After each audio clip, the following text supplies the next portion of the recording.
All August long, we're doing a Kinda Funny Patreon pledge drive and asking you to chip in on patreon.com/kindafunny if you enjoy the shows. For real, we're an 11-person independent operation, and we couldn't do it without your financial support on patreon.com/kindafunny. So thank you.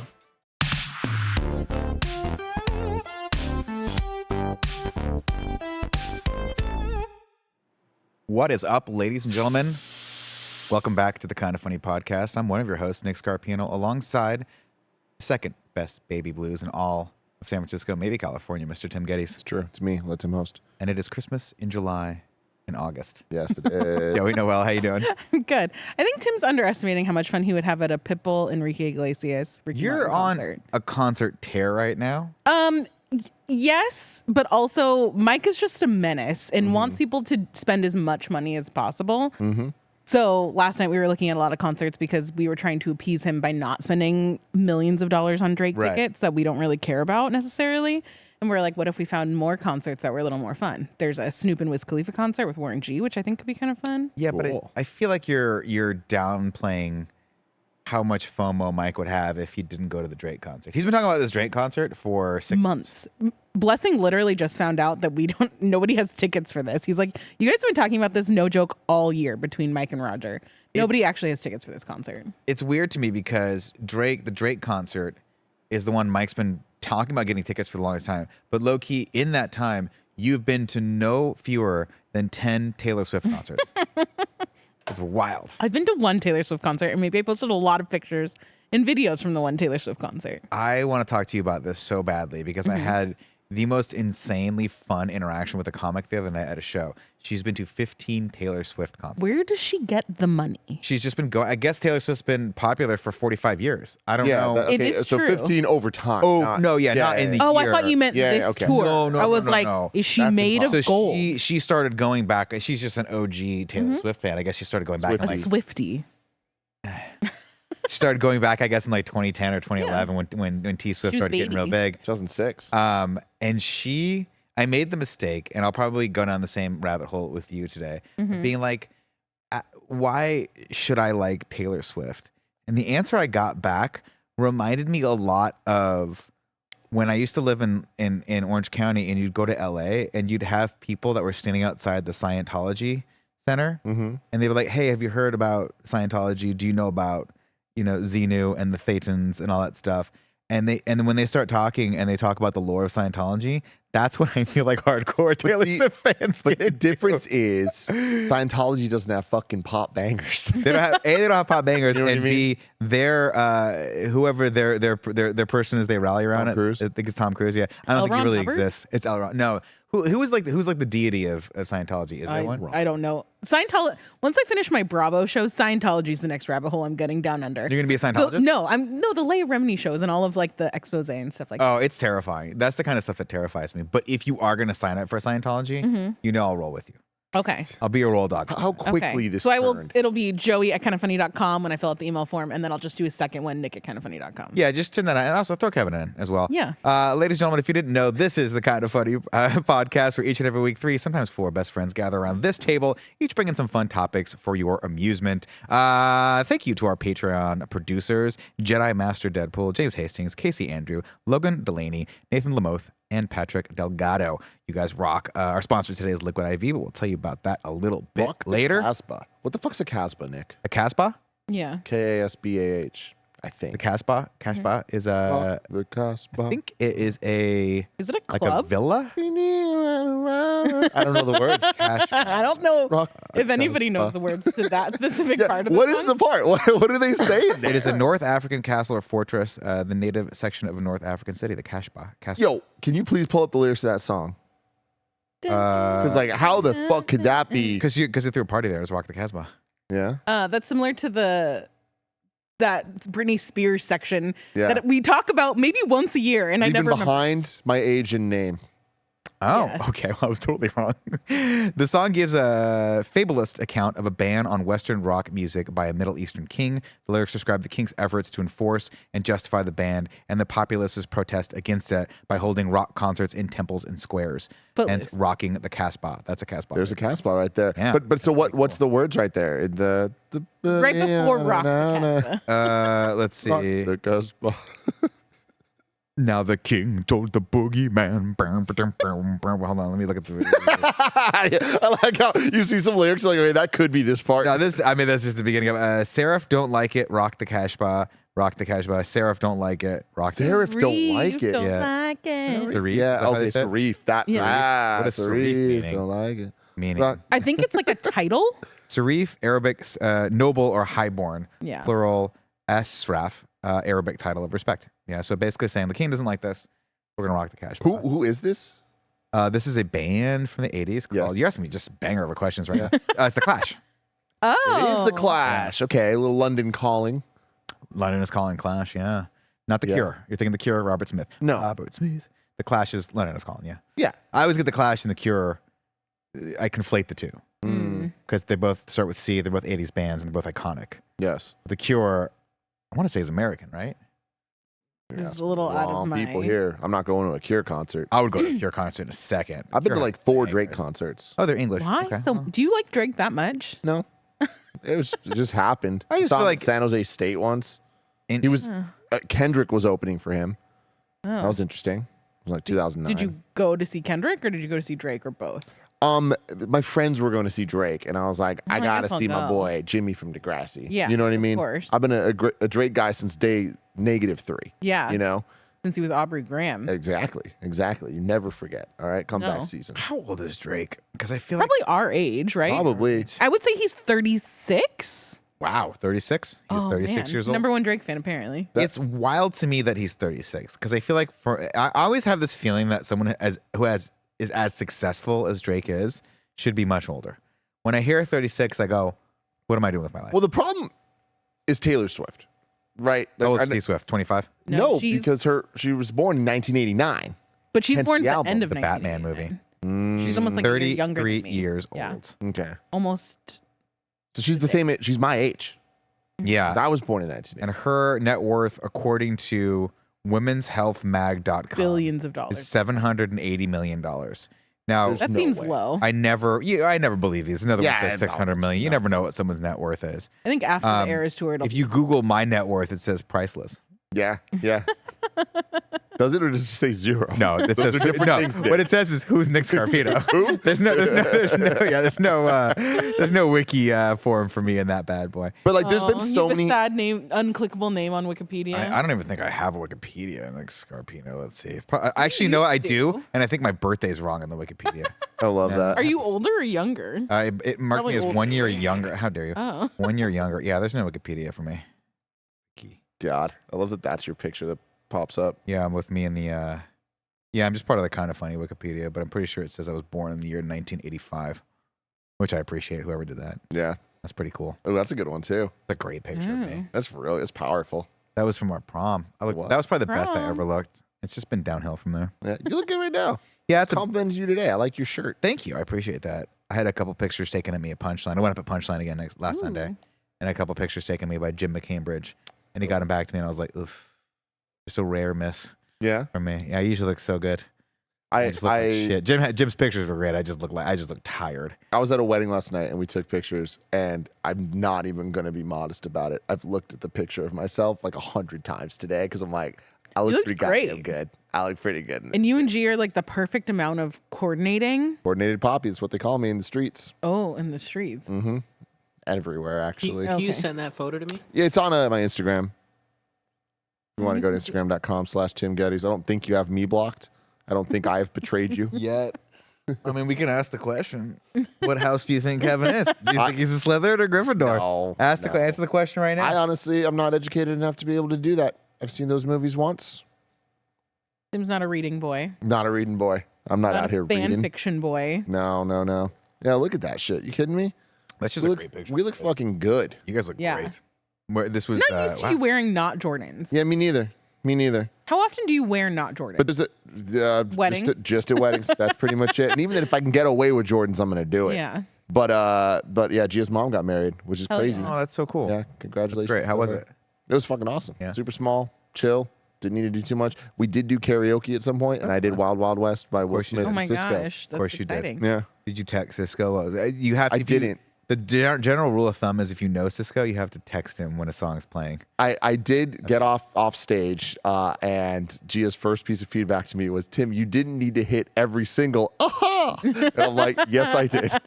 We owe it to Cisco. We fucking owe it to Big Willie Styles, man. Yeah. You gots to do it. I'm sorry, Tim. Is it just the Wild West or is it the Wild Wicked Wild? Wicked Wild. I'll tell you guys, I've heard that song hundreds, if not thousands of times. I'm not sure I was ever aware there was a third verse. Oh, I don't think Like so. first and second verse, I'm like, I got this shit down. Third verse, I'm like, oh, I don't know. I've heard. I don't know that I even know there was a second verse. I think I just know the first. You definitely would know the first, the second. Jim West. Desperado. Rough Rider. Give it to me. Don't want nada. What's the second verse? How does that start? I don't know, but I'd need a little just a cue in. Hold on, I'll Feel cue you in get right there. now. Wild. And I did the fun karaoke thing of like on the fly remixing some shit. Like where it Oh. says Jim West, I've said Tim Geddes, and I got it in Oh. there. But I said Geddes in a way that was quick, so it like sounded better. It was Yeah. really cool. You should have said Tim. Did you West. do crowd went karaoke wild. with? Was this Gia's family? Was this like a Yeah, it was just related it was thing? before we went out to the so they got married at like the courthouse, right? Or whatever. And God, they're so strict about that shit. So much drama. 6 people, no one else can even be within 1,000 meters of the perimeter or some shit like that. Really? No, but like it was It's some 6 people. annoying bullshit like that. Yeah. And I was like, I don't care. So I was like, whatever, I'll meet y'all later. We ended up going to their house for like charcuterie and shit. You know what I mean? A bunch of cheese and meats and crackers, essentially. And while we were doing that, they were very I musical. don't like the family. degree to which you were dismissive of charcuterie. Oh, not dismissive. I'm a big fan. Oh. Yeah. You seemed did like you sound have some beef dismissive. with charcuterie, and I didn't know if we There needed was to beef. dissect Like that. There was some charcuterie beef. stole an ex-girlfriend of It was- yours. it was Like, good. I'll never forgive charcuterie. Yeah. No, I just like sometimes they take it a little too far. You know what I mean? Just give me the prosciutto and like stop talking. I don't all think right? you can take it far enough, man. When they get into jams, A that's when you little know you're in the fig next jam. level. Little Yeah. little figgy pudding. If it's presented as a dip, I'm cool with it. That's pretty much. Oh, I like it as a schmear. I like when they have the fancy cracker. I you like put a those little schmear. tiny knives too. They're Yeah, so they're fun. adorable. And inevitably, you're like, who used the schmear knife for the brie cheese? What And is wrong why with is the cheese all sticky now? Why does the cheese look great? Like it's got great. and why fig are there stuff all little over it? flecks of Parmesan in the jam? And now we can't put the jam back in the fridge, or we just have cheesy Joey, jam. What we need to do is just party together. I know. Because we know the rules of engagement Yeah. when it comes to these parties. So then we were eating the charcuterie, and the Gia's new daddy. Does she call him? Papa?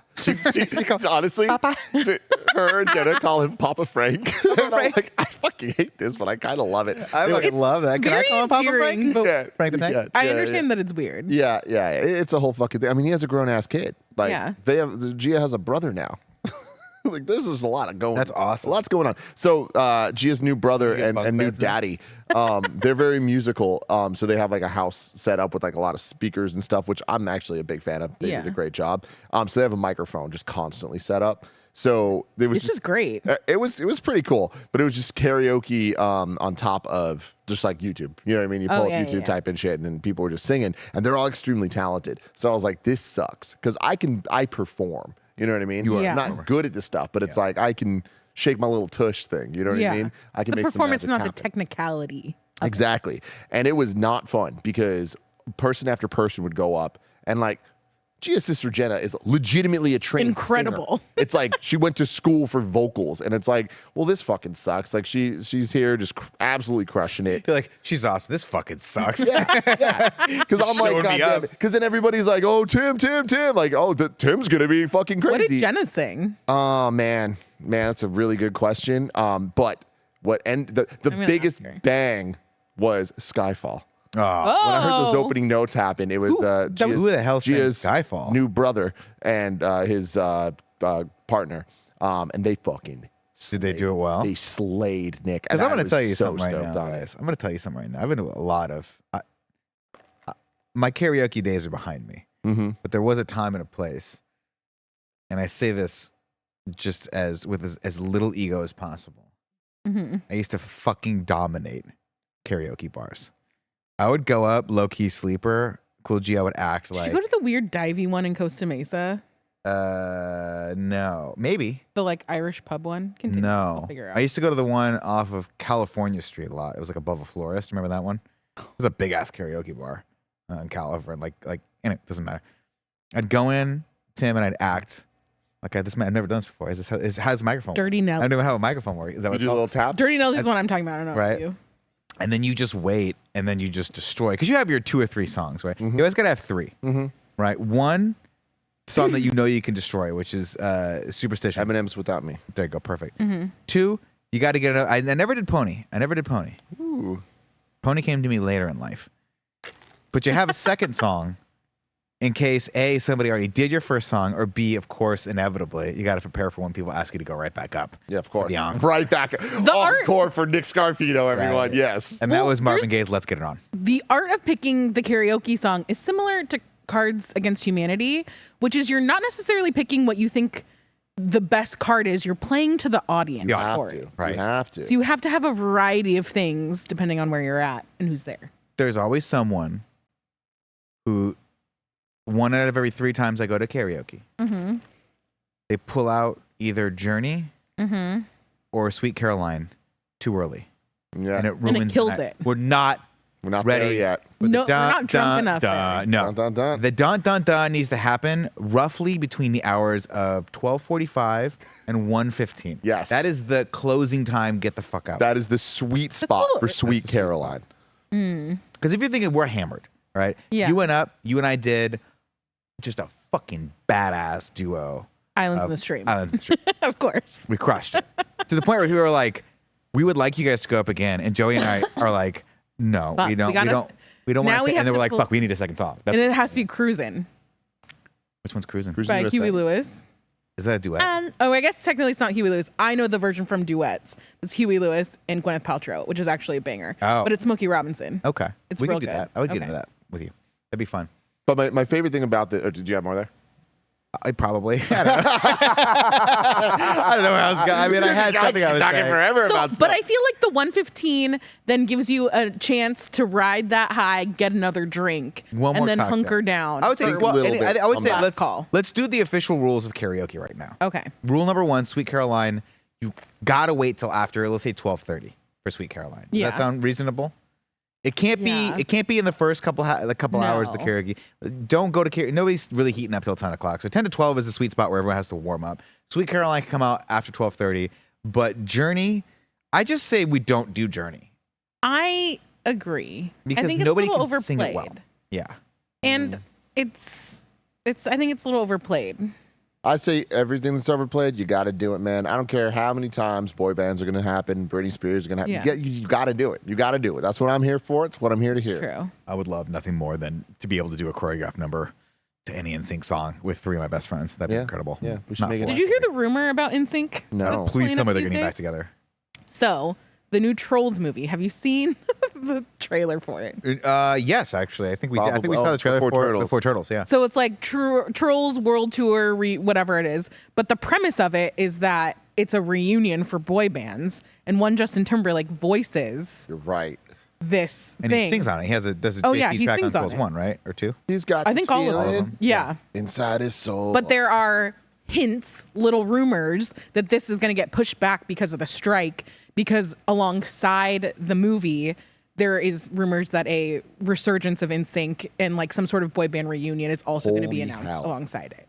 That would be incredible. There are 2 reunions that I would actually ask Tim to buy me tickets to.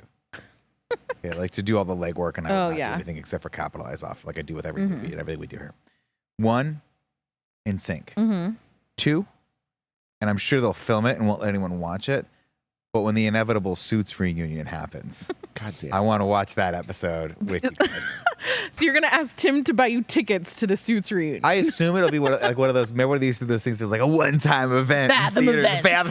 Fathom event. Yeah. gotta do a Fathom Yeah. event for Fucking Suits. suits you. At the wedding yesterday, at some point someone was like, "Oh, what have you been watching?" And like 4 of the people out of the 16 said Suits, and I was like, this is insane. I don't even know if I told you this. Last week we were like sitting at the table and it was me, Mike, and Katie. And Katie's like, have either of you guys watched Suits? And Mike and I just like look at each other. We're like, Katie, you like don't even know. You just don't know what you love it, man. asked. And then we had to explain it to her. She was a very unwilling participant. She's I like, think that- I was just asking a question. I don't know that I need care about the Nick lore attached to it. Perhaps maybe you guys are just reacting to the first time in your lives in this office where you're not in the know and I am. Yeah. And that must That's what be it is. a difficult situation for you Supreme guys jealousy. to be in. You guys, you too. I wish we With could be just a- tastemakers like with, this. with just a low time commitment of approximately 730 hours of your life. You guys could also be on the Suits train with me right now. I get it, dude. That shit is wild. I saw. I mean, obviously, there's a bunch of conversations happening around Suits right now. Actually, a few of them very relevantly tied to the writer strike that are happening. But the one, of course, that kicked it all off is they were like, Suits is officially the most successful show of its ilk, i.e., a show that was old that got licensed. I guess it's the most successful licensed show, which is fucking bonkers. It's crazy. It's crazy to me that it beat like billions of views. Friends and The Office and things that have been on streaming for so long. It's a one of the articles that I read about it, I think it was on Vulture, was they were like, here's the problem with Suits, right? The problem with Suits. It's a headline that's very, very clickbaity. But what they were talking about was they were like, hey, they just don't make shows that are 22 episodes per season anymore. Yeah. And we're running out of those shows. Like at a certain point, we're going to hit where the majority of people have watched Friends 3 times all the way through. And now that's why Suits is so popular, because people are yearning for that stupid, just turn your brain off, fucking 22 episodes, what happened, who cares, kind of television. And it's just, people don't make it anymore. It's fucking crazy. They don't. End of an era. Peak TV is what they used to call it. Yeah. Now we're out of it. I don't know that a USA show has ever been called peak TV. Well, peak TV, just the term of like, hey, there's the peak saturation of how many shows are being made. I think Suits was like one of the last of its kind, because they don't. I mean, do they make USA shows anymore? I assume maybe everything's reality. Is TV White based Collar now. still on? White Collar, Rizzoli and Isles, and I don't think Grace and half. Frankie count in that, and then Franklin and Bash. It's all the like pairing names shows, right? They were all great. If fucking don't get my hopes up, okay? If Franklin and Bash comes to Netflix, I forgot you were really. I'll lose into my that, too. shit. Okay? How many Fucking seasons? Breckenmeyer and Mark Paul Gosselaar are fucking G's. They're incredible. I love them very I much. do like Breckenmeyer a lot. Hell yeah, you like Mark Paul Breckenmeyer. Gosselaar's fine. Why do you like Breckenmeyer? Name the one movie you like Breckenmeyer. Oh, it's not a movie. It's a TV show that literally I've never seen anybody else talk about. It's called Married to the Kellys. It was on for 1 season. Oh, no. It was a sitcom with this other girl named Keely something. I forget what her last name was. But they met as like a couple and they moved back to like her hometown in the Midwest. And it's about him like adjusting to like her family living next door and all this stuff. It was on for 1 season. And to this day, I've never had anybody else except for my mom that cared about it. Road Trip. Was he in Road Trip? Rat Race? He was in Road Trip. Yes. Was he also in Rat Race? He was also in Rat Race. Was he? I think he's in Rat I Race. think he might have been in Rat Race. Yes. I just know him because he was Hold a side. on. Road Trip's the one Tom Green, Road Trips right? with Yeah, Tom it's Brendan. Green, where it's like Yeah. he's like, unleash the fury, Mitch. Yeah. Unleash the fury. That shit fucking made me laugh so hard. Tiny salmon swimming in the stream. Tom Green. Can we talk about Tom Green for a Yeah, second, Talk dude? about Tom Green, dude. What the fuck? I love Tom. What a moment in time Tom Green was. Dude. It'll never happen again. No. No, we will it never won't. all collectively just feel like we fucking This love is it. Tom Green. The Bum Bum song, man. This is where we're at. But Tom Green is still so damn good. I've talked about the show in the last year or so, but there's the format of the last one laughing, or like Rooster Teeth did a version of it with Elise and them. Yeah, you sit in the room. I forget the name of Smile. it, but it's like everyone's in a laugh? room and last laugh. Everyone's in a room and trying to make each other laugh, and if you laugh, you have to leave. And then you're just trying to make everyone laugh. And it's like the cringiest shit possible, because there's nothing more awkward than people not laughing at people trying to be funny. And it is just, it becomes delusional insanity. Wouldn't know that feeling. And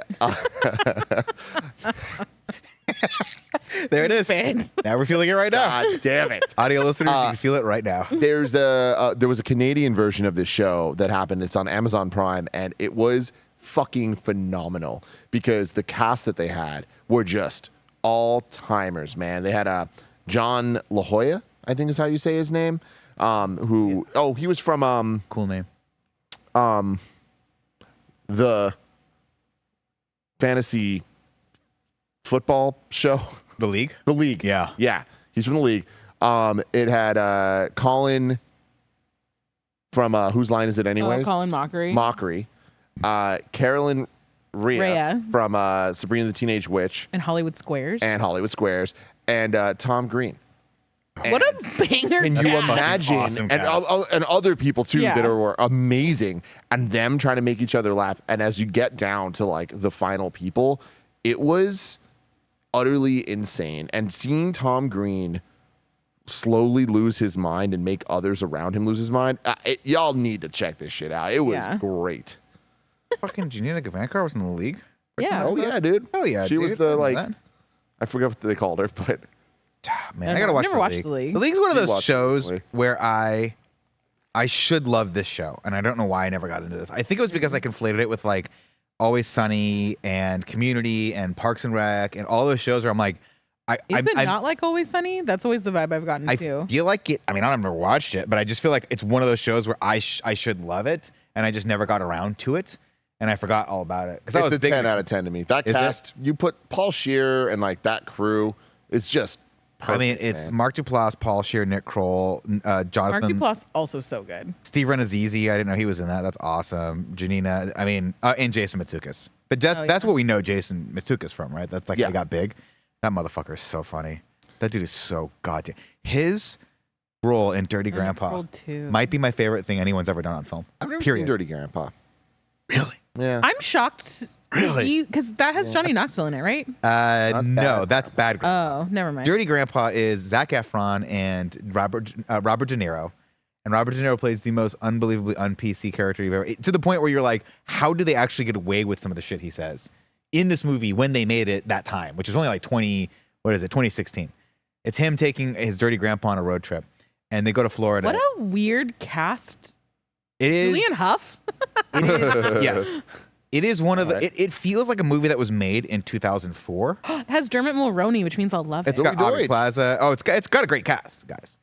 And then Jason Matsukas plays this like I think he's like I want to say like a convenience store owner in Florida that also sells guns.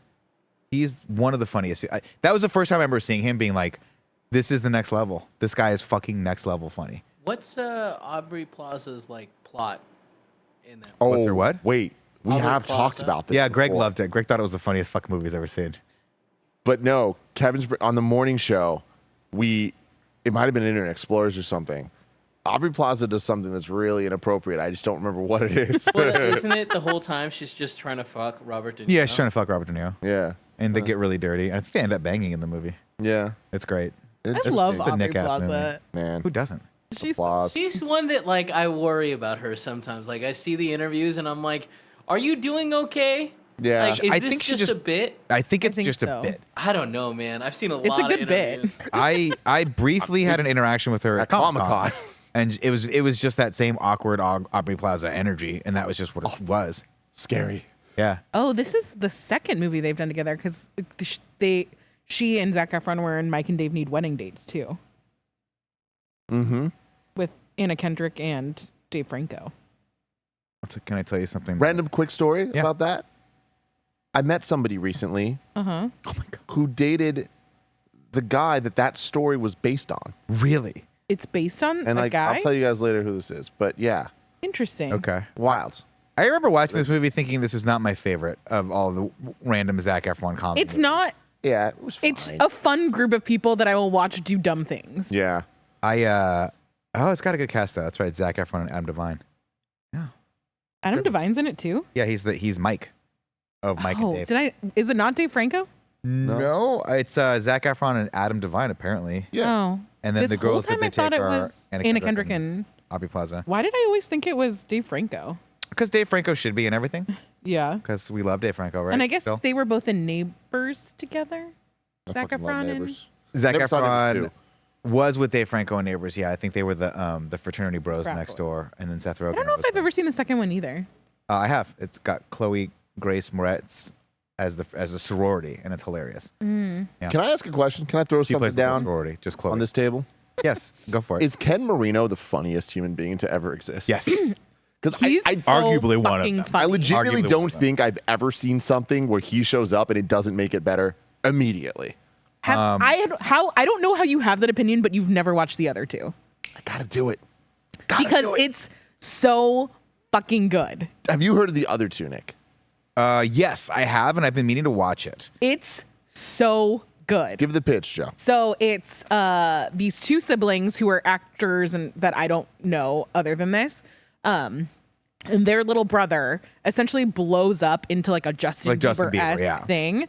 So it's about them both independently trying to break into the industry, kind of on the coattails of their younger brother. I love and it. then their mom plays like the ultimate showbiz mom, and it's Molly Shannon. Awesome. And then Ken Marino plays the younger brother's agent, who like gets roped in with like all the family stuff. It is some of the funniest writing of life. Yeah, Helen York and Drew Tarver are the ones. Josh Segarra is in it. He plays the on again, off again boyfriend of the sister.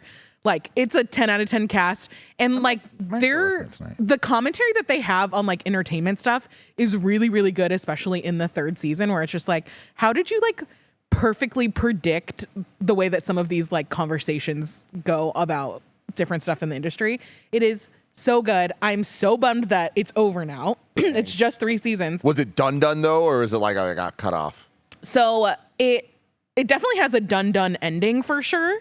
But also, as soon as they announced that this was the last season, it came out that like all of like the shitty, like essentially all the commentary they make in it about the industry being shitty is like essentially what the 2 head writers were doing on the production of the show. Oh, bummer. So it's like, oh, it got a little too meta on this one. Damn. Maybe that was their plan the whole time. It could have been, but the ending of the show wraps up in a like really nice way. So like I'm mad that it's over because we only get so much of it, but it is 100% worth watching. I have that queued up. I need to watch that.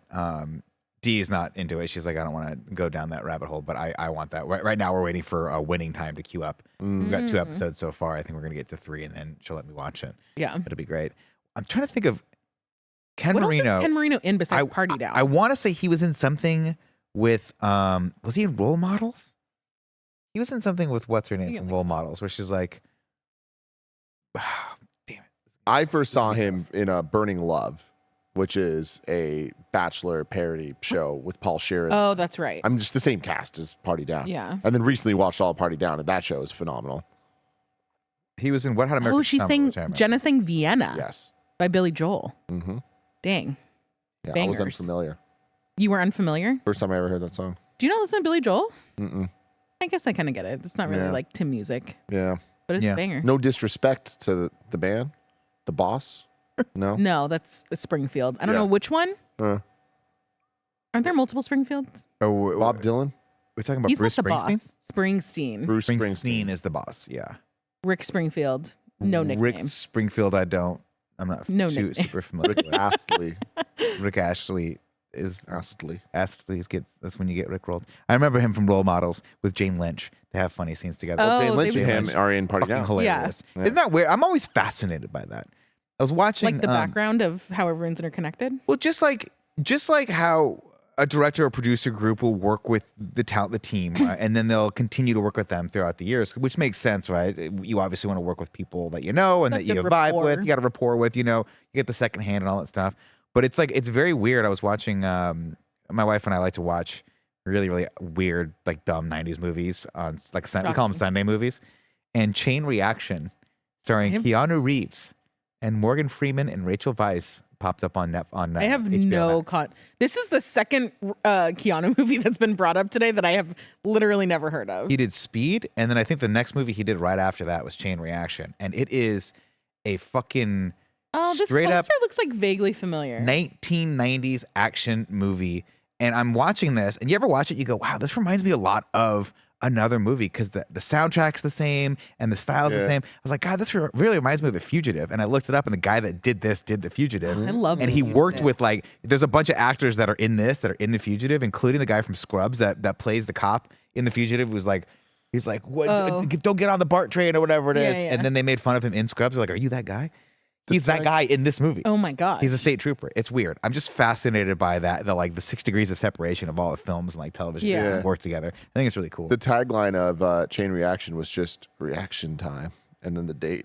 That says everything you need to know about that Yeah. movie. Tim, if I asked you, what do you think Chain Reaction is about? Hackers trying to hack into the government. Close. Is it about a bomb?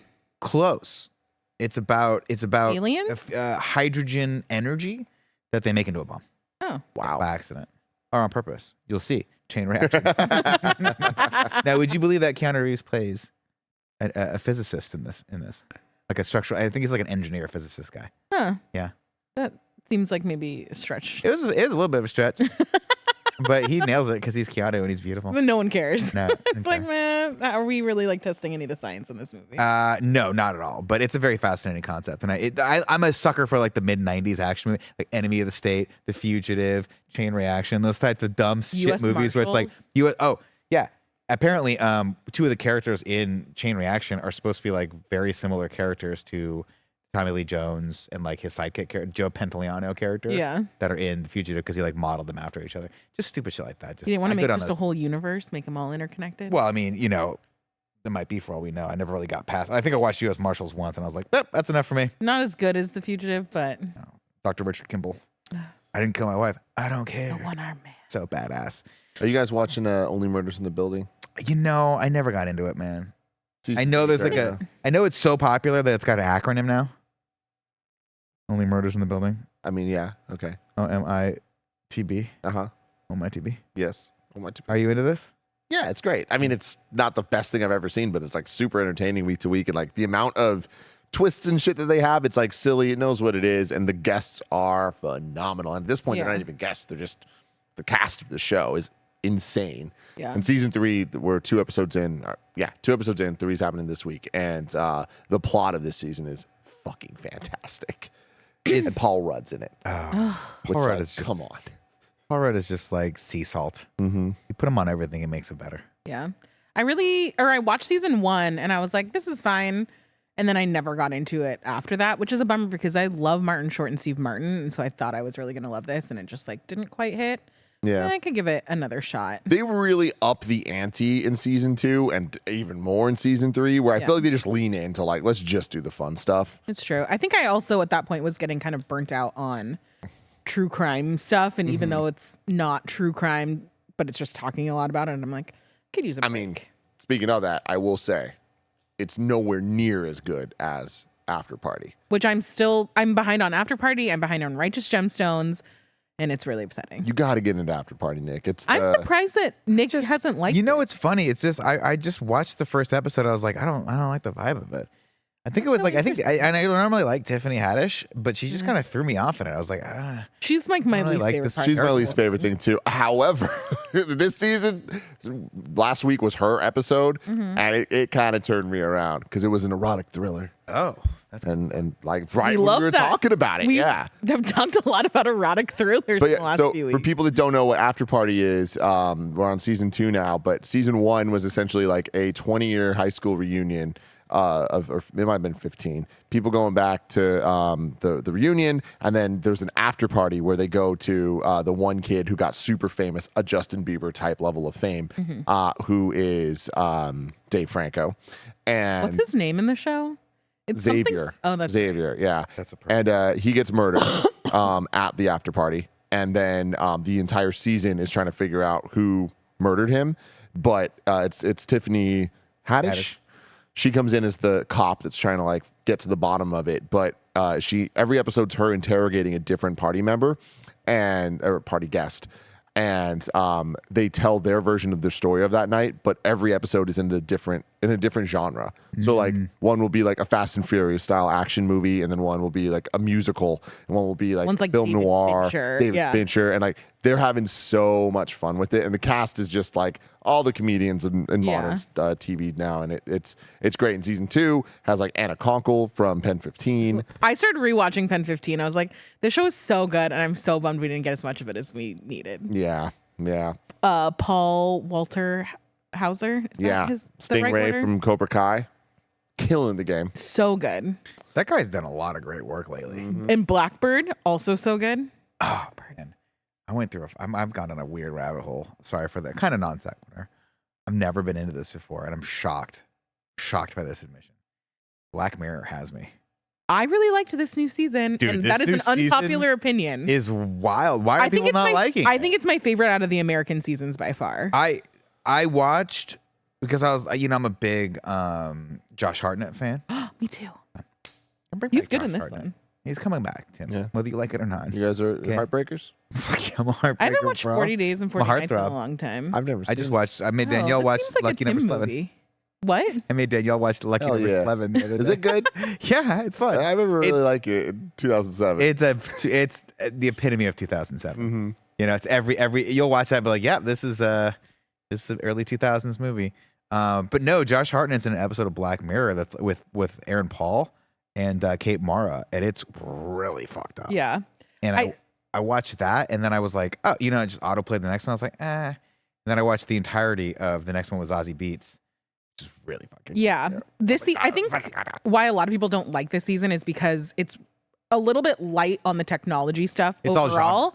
And it feels much more like Creepshow, Trilogy of Terror, like all of those like horror kind of like more creaturey anthologies, which I grew up watching and I love. So I think they're really fun, but I understand why it's not what people I think are accustomed to watching in Black Mirror. I totally understand that. That's probably why I love it. I think so too. Because it's very, very, very genre. It's all horror. It's like basically mid 80s horror or like horror sci-fi vibe to it. And it's really, really cool.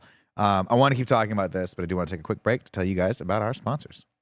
This episode is brought to you by Liquid IV. Y'all know how much I love to stay hydrated, and Liquid IV makes it easier and better than ever to ensure that I'm always living my best, most hydrated life. And you can too. Liquid IV, the #1 powered hydration brand in America, is now available in sugar-free with 3 times the electrolytes of the leading sports drink, plus 8 vitamins and nutrients for everyday wellness. Liquid IV hydrates 2 times faster than water alone, and you can keep your daily routine exciting with 3 new flavors: white peach, green grape, and lemon lime. Let me tell you, the white peach is good. It's real good. We here at KindaFunny swear by this stuff. 1 stick of Liquid IV in 16 ounces of water hydrates you 2 times faster and more efficiently than water alone. Real people, real flavor, real hydrating. Now sugar-free. Grab your Liquid IV hydration multiplayer sugar-free in bulk nationwide at Costco, or get 20% off when you go to liquidiv.com and use code KindaFunny at checkout. That's 20% off anything you order when you use promo code KindaFunny at liquidiv.com.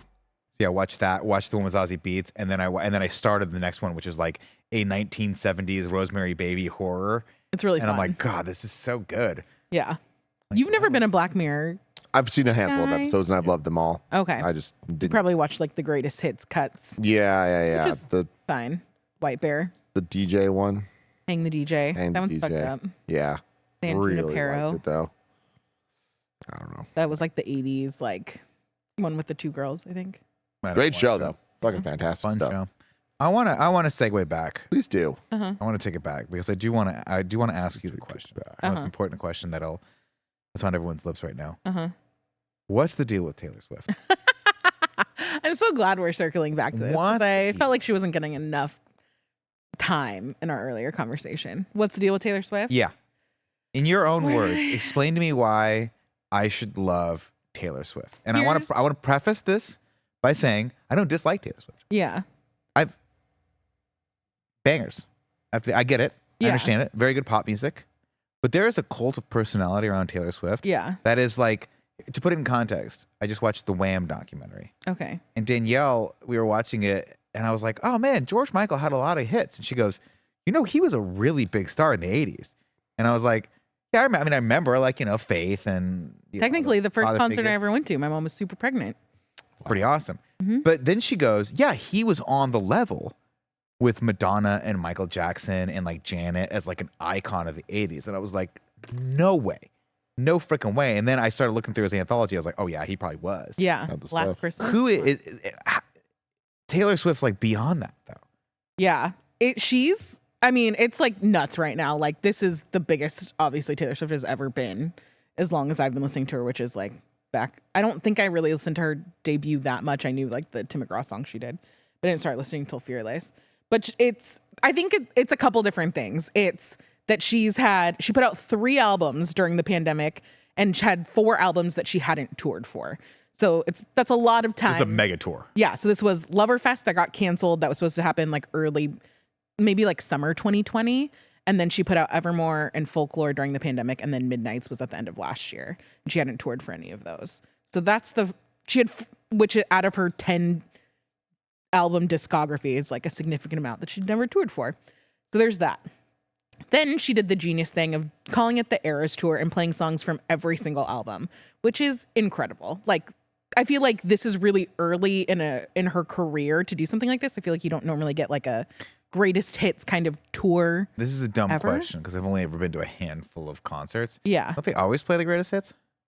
I don't think to this Wouldn't her degree. set list be like all of the bangers? Usually usually you're touring a new album. Yeah, like normally you're promoting an album, so it's like like Jay-Z will do his tours, and Yeah. it'll be like, oh, it's the 444 tour, or it's like when the 2020 Experience dropped with Justin Timberlake, Suit and Tie tour or whatever. Suit and Tie it was. tour, where it's Yeah. like they focus on that. They do a handful of hits, The but bangers. like the But Taylor focus Swift is playing the album. 44 of her greatest hits in a 3.5-hour concert by herself. Like, she has a opener that usually 2 openers that don't count for the hour before that. Not want to But be her opener. 3.5 hours, and she's at, I don't know, maybe Kevin can pull up like the picture of the stage. The stage is bomb. No, don't pull up the picture of the stage. Can you pull up all the angles of people being like, we finally figured out how she dives into the stage and what's down yeah, there? that You one's see all that shit? incredible. Oh, yeah. It's fucking wild.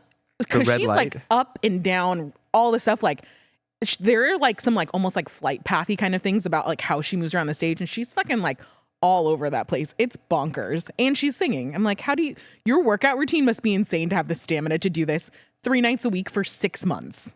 somebody just It's goes, massive. here's what happens. Here's how this conversation goes. Taylor goes, I'm really tired today. And someone goes, if you go on that stage and sing for 3 hours, you'll make $400 million. She goes, Well, okay, dude, fuck it, I'll do it. That's the wildest thing is like all the headlines and stats coming out about this tour and what it's doing, where it's like I saw there was 4 different things I want to bring it Give it to me, Tim. One is, and this is all just about the Santa Clara show, which is the one closest to us, the one that Joey went to. So apparently it boomed the economy of Santa Clara to the tune of $33 million. Just for her being in the area, it made the city just explode with money coming out of everyone's wazoo. All right. No, whoa. It That's made my wazoo. I didn't know what that equal- was. I don't remember which city it was, but one city on her tour made equal amounts of money for Taylor Swift being in town as it did when they hosted the Super Bowl. Which is so, and that's the thing. She's doing this in everywhere, so she's Yeah. just bringing that level of interest everywhere she goes. That people were so loud and jumpy that it caused the Seattle? Richter scale. Created a to- seismic event. It created a seismic event like That's an so cool. earthquake. That's That is so fucking cool. insane. And I'm looking here right now. Arizona State University will offer a new course this fall titled Psychology of Taylor Swift, Advanced Topics of Social Psychology. The course teaches advanced topics in social psychology that's featured in Swift's work, life, and fans, including romantic relationships, fiction, escapism, revenge, and social development. We're just hitting a new era of like, this is wild. Like, this is no longer just, oh, it's music. It's like, Well, this is power, man. that's what's so crazy. I mean, you were mentioning the keys to her success.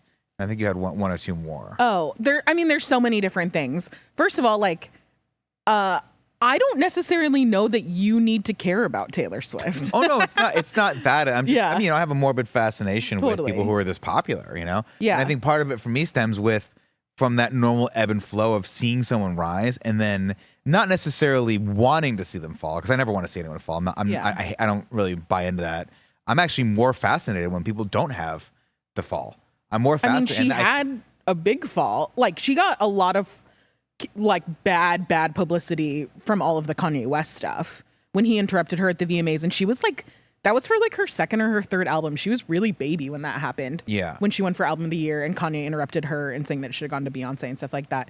But then Kim Kardashian leaked the voice memos of her being in the Kanye. Like, there was all this stuff where like before Reputation came out, like she went dark for like 9 months, which is unheard of because she's like, before that she was like very like chronically online and left Easter eggs, and I mean she still does all of that stuff and lyrics and videos and like puts together all of these like ARG kind of experiences for her fans to put together. But there was a chunk of time where it was really popular to not like Taylor Swift because I'm she was, sure. like, I'm not sure a thing. that there's quite a few Yeah. people out there that still are trying to make that a thing, who are not. She not only liking ever Taylor writes Swift. about her ex-boyfriends, blah, all that bullshit. I'm not, and again, I want to be clear. I'm not, in no way, shape, or form buying into that ideology. I'm just fascinated by someone that anytime someone has success on this level, I just think it's so cool because A, It very rarely happens. Once in a generation. Well, I guess twice, two or three times we got. Yeah. Because Beyonce is fucking huge too. Yeah. There's a few other people that are still on that level. But I'm just fascinated when someone doesn't fall prey to the pitfalls of that level of fame. Yeah. Namely, drugs, alcohol, just self-destructive behavior to deal with the sheer pressure that this woman must be dealing with on a fucking daily basis. I can't imagine what it's gotta be like to be crazy. Taylor Swift. Crazy. We were talking about it on our drive to and from the concert of just like, where do you think, like, what do you think the logistics are for Taylor, like, staying in a hotel? You can't. You have to rent the whole fucking thing out. Yeah. Like, There's no way.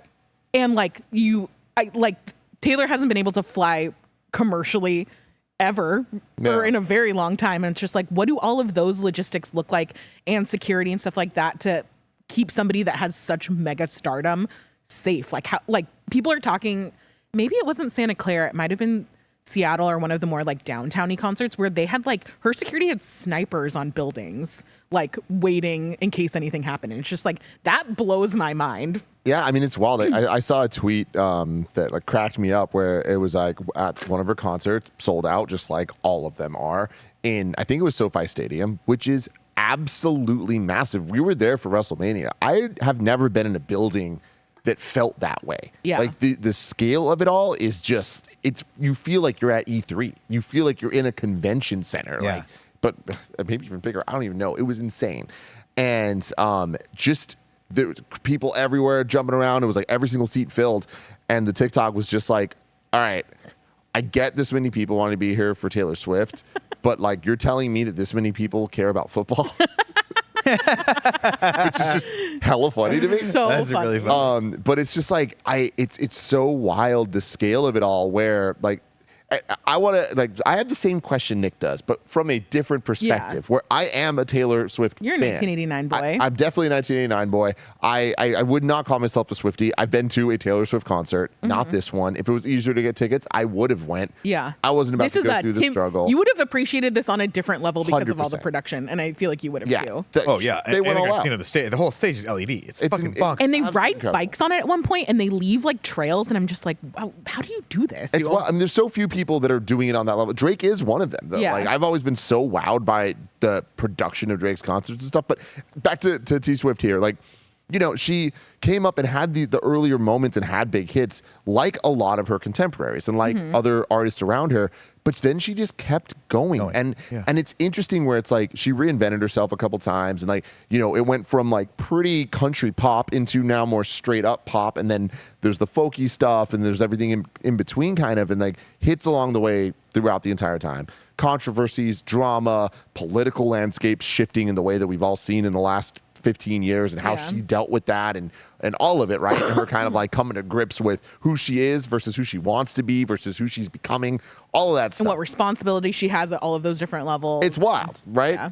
But the level of dedication, and I say this as a huge music fan, like, and I get it. There are artists that like I listen to the music and I care about the intricacies and the Easter eggs and notes, and like, you know, it's not true anymore. But like Kanye used to be that for me, where it's like the albums coming out was such a big deal. There was like so much intricacies, and I got it. There was like every single thing had thought put into it to create something bigger than just the music.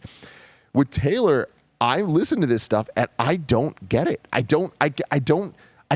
can't speak the language that clearly so many motherfuckers can. Yeah. And I'm so impressed with it that, like, you know, I can listen to a lot of the songs and be like, I love this shit. But like, I guess maybe it's a lack of knowledge of the romantic side of things. And like, I couldn't tell you the men that she's dated. Like, I just couldn't. It's like, I could take a couple Remember guesses. Tom Hiddleston? Tom Hiddleston. Yeah, I mean, there's the I know a Jonas handful. Brothers. Yeah. Or not. The Jonas Brothers. I was like, all of them?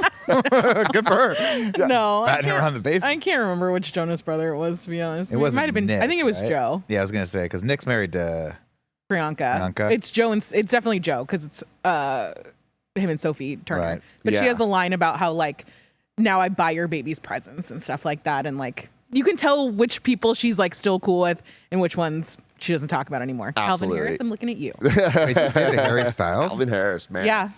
Joe Style. Jonas, Harry Styles, John Mayer.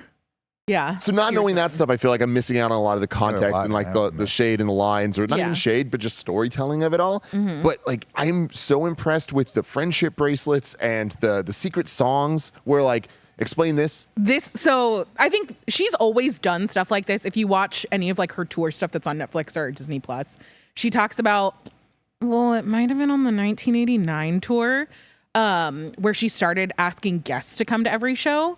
And it wasn't until she got Mick Jagger, like she just texted Mick Jagger, and he said yes, and he came out and they sang Satisfaction, that like everybody on her list was like, yeah, I'll come in, da da da da. John Legend's at the show. Do you want to do a song with me? And I feel like having those surprises that you know are coming, but you don't know what's coming, keeps people engaged on a different level. Like if Taylor Swift didn't have surprise songs, you can only watch the same concert the same amount of, or a number of times before you're like, I've seen what I need to see before I see it myself. But having 2 surprise songs every night that are not on the set list, that like she makes rules for, like I'll only repeat it if I mess it up. People have like way more like investment For sure. into It's what's going to brilliant. play. Like, But wait, I have a question here. So I didn't understand that so the special guest comes, because I remember one time she had J-Lo come out and they did Jenny from the Block. Yeah. which was Badass. fucking as awesome. I recall, it was like every show for 1989. Someone feel free to. Oh yeah, that's right. Yeah. I was at it was looking it a up right now. little mix. It's a came weird. out. There's See all so of her many special random guests. people. I think Wiz Khalifa was at one. But so what's the difference between special guests and the secret songs? So special guest was for the 1989 tour. That's totally separate. Secret songs are for the Eras tour. And so she has like a set towards the end where she'll play 2 songs that are not on the set list from her entire discography. Sick. Okay. And so people from the beginning were keeping track of like, oh, she played Mirrorball night 1. That means that it's off. And people are like, have all of this interest. They're like devastated when your song gets played before it's your concert That and stuff like that. sucks. That's It's tough. crazy. And like, it's wild the amount of TikTok lives that are just like happening every like Friday, Saturday night, Sunday night, waiting to see what the secret songs are. And like, it's always So me, cool. it's Chloe, it's Tina that are like, no, this is the song we missed out on. And then people are like ranking like, oh, based on the pairings, these are like my favorite secret song pairings and like who got the best night and stuff like that.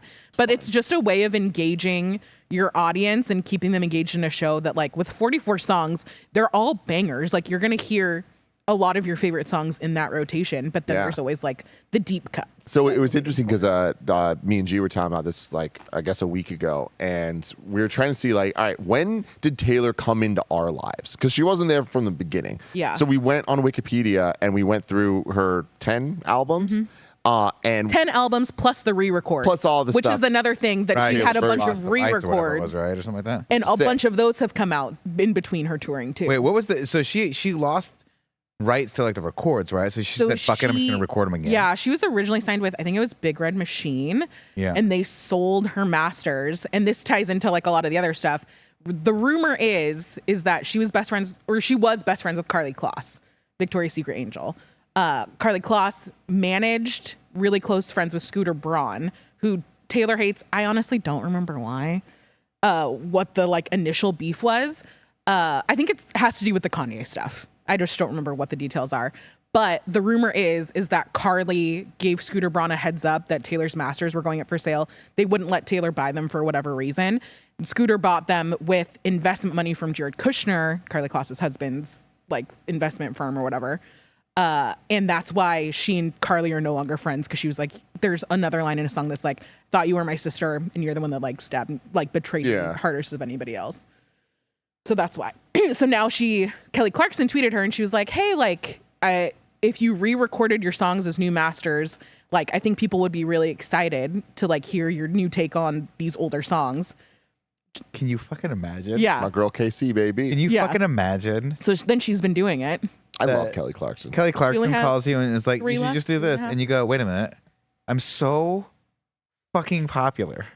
I could just re-record my old songs, and everyone will be like, "Fuck yeah, we'll listen to it again." And we'll buy Because those albums with again." those re-records, That's insane. she has guests on people. Oh, of course. And she includes vault songs. So these are like either long rumored songs that we've never heard, like the All Too Well 10-minute version we've known about forever, but no one's ever heard it. And she releases it and it's as good as everyone thought it would be. Makes no sense. I love it.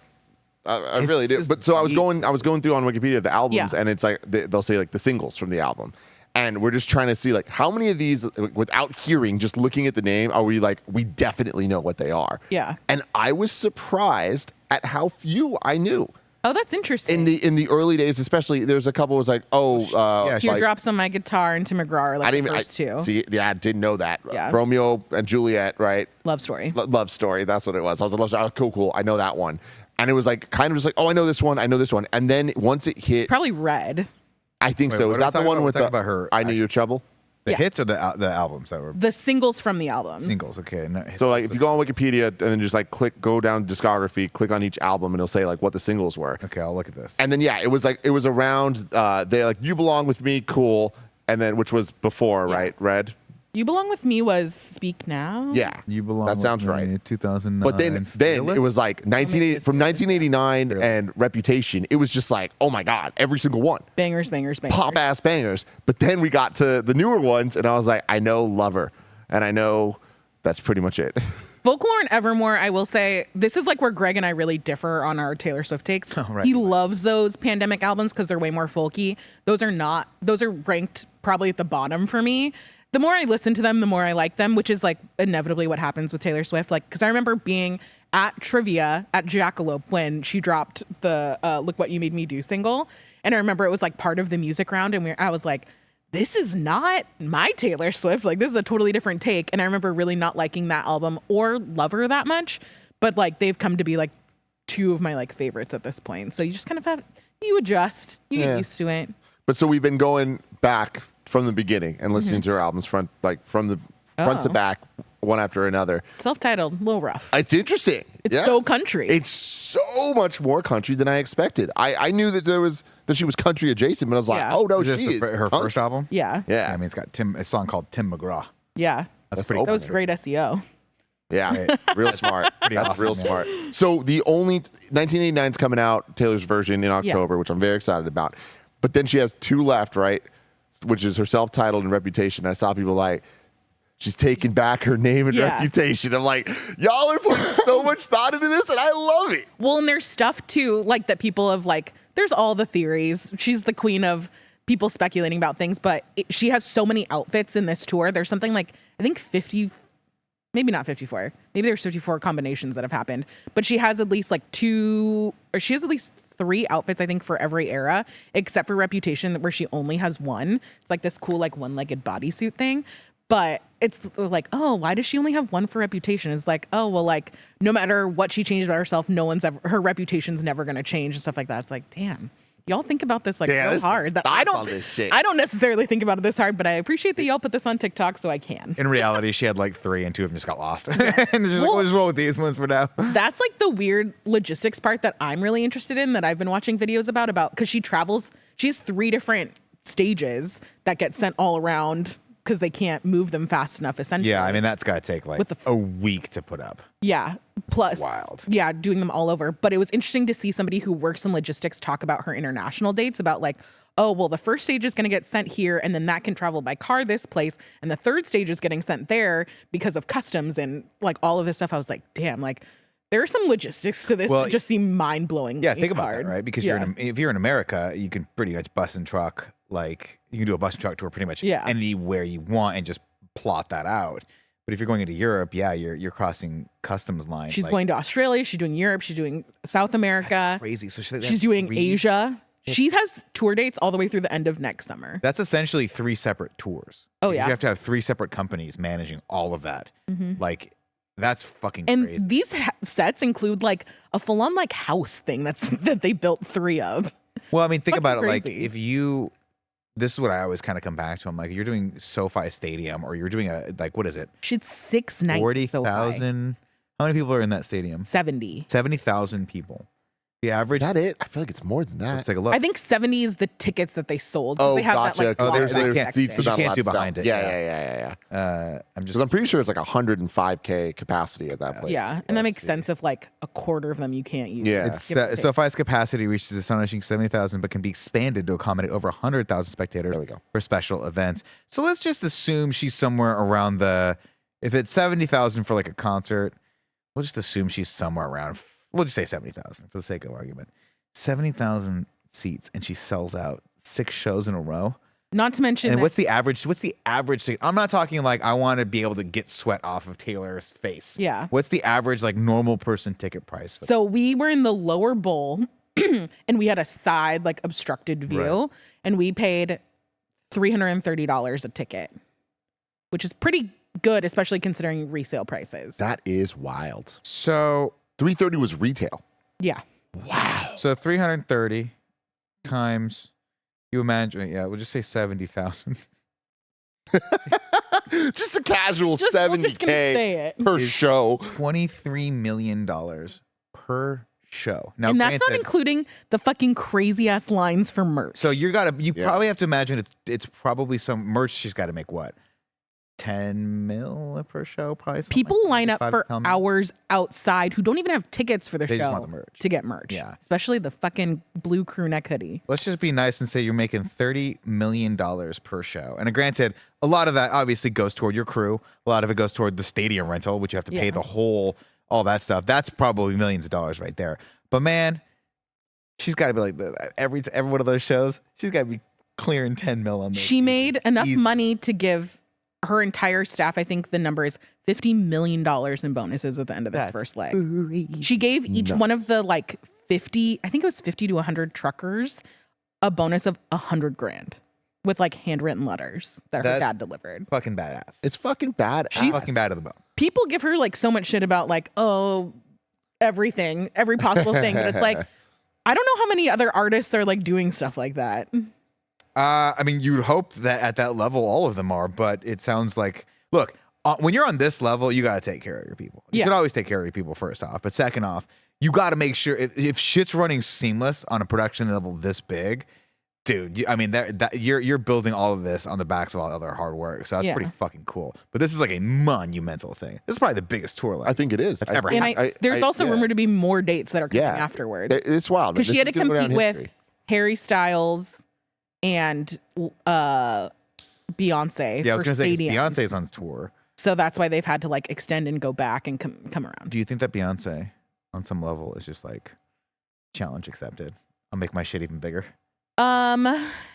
Because her tour is not. Correct me if I'm wrong, but it's not as big as Taylor's. It's right? not as big as Taylor's, but people are still like turning the fuck up. It's for different it. too, because this being the eras, this being this big moment for Taylor, it's different. Whereas Beyonce right now is just kind of just touring an album. It's Yeah. I feel like a little less of a event. It's fucking Beyonce, and she's It's always crush it. It's always going to be a thing. But like, when you talk about concerts, there's levels to it where it's like, cool. There's clubs, there's arenas, there's stadiums, Oh, don't there's get me theaters, like all this stuff. Yeah. But like, to be selling Dude. out the fucking giant arenas, like that is, or I guess Well, stadiums, like Stadiums, that's yeah. insane. Beyonce had my favorite fucking set I've ever seen in my life, which was the Monolith. Do you remember this? Oh yeah. Let me see. It was like it's like a 50-foot LED monolith. yeah. It's just a massive cube that they stuck in the middle, and it acted as an actual LED screen, but it like did shit, and there was like doors in it, and I was like, this is like Oh. a rival. Is that the Oh, same so one that they fucking used cool. for the Jay-Z and Justin? I don't know. I didn't go to that one. Okay, because they also had a cube. The most like, impressive concert I've been to in terms of that stuff was Oh, yeah, that's very similar. yeah, that's so sick. Dang. That's so sick. Was the Watch the Throne tour with Jay-Z and Kanye, where there was just two giant Man, what a cubes. great album that is. Oh my Still to god! this Like, day. yeah, and the concert was insane. But two giant cubes that were just LED that were flying in the air, and they were on top of them, and it was That's just awesome. crazy. It was like That's not a so stage; they were just up. That's what I want to be. I'm like, I don't even want to come close to the ground for the next 2 hours. Yeah. like to just be 30 feet above the ground. Last question I have about Taylor Yeah. that I don't get: colors. The colors. Because all right, there's an album called thank you, Kevin. Insane, dude. Yeah, That's dude. wild. Cool. Isn't that insane? That's so fucking cool. And then the There's a whale. the yeah, dude, it was awesome. The gimmick they had for this concert tour was the song in Paris. Mm-hmm. They would end it. That would be like their encore song, and it was the biggest song at the moment. And like Yeah. that was like the big hit of that album.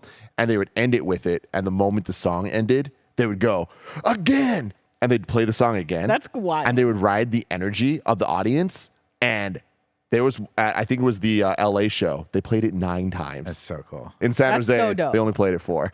But that's still dope. It got Still, that's pretty more and more hype each Yeah. time, and like it ended up getting absolutely wild. Like you can see it, the music video for that song is just them at a bunch of different tour stops, like going wild, which is awesome. But okay, so there's a Taylor Swift album called Red. Then I know that like there's all the color ties to a bunch of things. 1989, people are like, oh, it's blue. Why is that? It's because of the sweatshirt that she's wearing on the album cover. It's like that blue with like the seagulls and stuff like that.